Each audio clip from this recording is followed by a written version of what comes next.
नमस्ते साथीहरू, म अरुण कुमार। आज म तपाईले एउटा धेरै महत्त्वपूर्ण प्रश्न सोध्न चाहन्छु।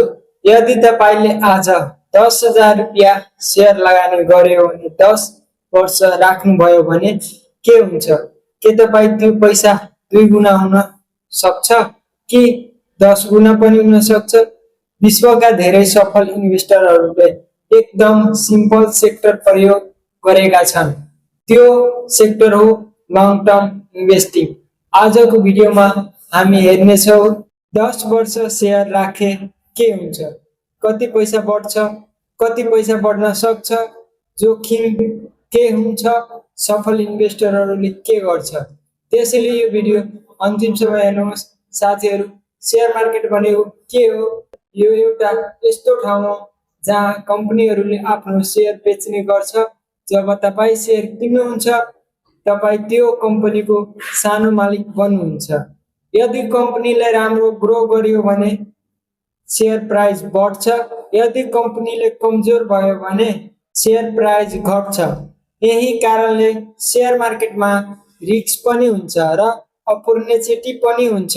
लङ टर्म इन्भेस्टिङ भनेको शेयर किनेपछि लामो समयसम्म राख्नु हो, जस्तै 5 वर्ष, 10 वर्ष, 20 वर्ष। धेरै बिगिनर इन्भेस्टरहरूले सबैभन्दा ठुलो गल्ती गर्छन्। उनीहरू आज शेयर किन्छन्, भोलि बेचिदिन्छन्। तर सफल इन्भेस्टरहरूले लङ टर्म सोचेर लगानी गर्छ। अब एउटा सिम्पल इक्जाम्पल हामी हेरौँ। मानौँ तपाईले 10,000 रुपैयाँ एक राम्रो कम्पनीमा लगानी गर्नुभयो। शेयर प्राइस 100 रुपैयाँ तपाईले पाए। 100 शेयर। अब यदि कम्पनीले राम्रो भयो भने 10 वर्षपछि शेयर प्राइस हुन सक्छ 500, 500 या 1000 या 2000। अब हिसाब गरौँ। यदि प्राइस 1000 भयो भने 100 शेयरको 100 इन्टु 1000 गर्नु कति भयो? 1 लाख रुपैयाँ। अर्थात् तपाईँ 1000 रुपैयाँको 1 लाख भयो। शेयर मार्केटको सबैभन्दा ठुलो शक्ति यही हो, कम्पाउन्डिङ ग्रोथ। यसलाई सरल भाषामा पैसाले पैसा कमाउनु भनिन्छ। जस्तै पहिलो वर्ष प्रॉफिट, दोस्रो वर्ष प्रॉफिट, तेस्रो वर्ष प्रॉफिट, प्रॉफिट पनि लगानीमै जोड्दै जान्छ। यसरी पैसा छिटो बढ्न सुरु गर्छ। विश्वका सफल इन्भेस्टर मध्ये एक हुन् वारेन बफेट। उनी सानै उमेरदेखि शेयर मार्केटमा लगानी गर्दै आएका छन्। उनी स्ट्र्याटेजी धेरै सिम्पल छ।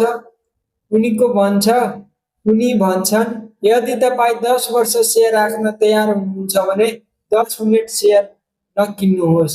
उनको धेरै पैसा लङ टर्म इन्भेस्टरबाट बनेको हो। शेयर मार्केटमा प्रॉफिट मात्र हुँदैन, रिस्क पनि हुन्छ।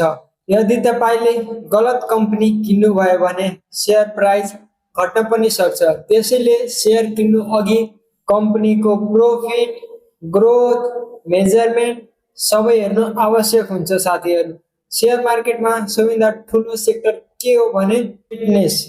यदि तपाईले राम्रो कम्पनी छान्नुहुन्छ, लङ टर्म लगानी गर्नुहुन्छ, डराउनुहुन्न भने शेयर मार्केटमा तपाईले जीवन बदल्न सक्छ।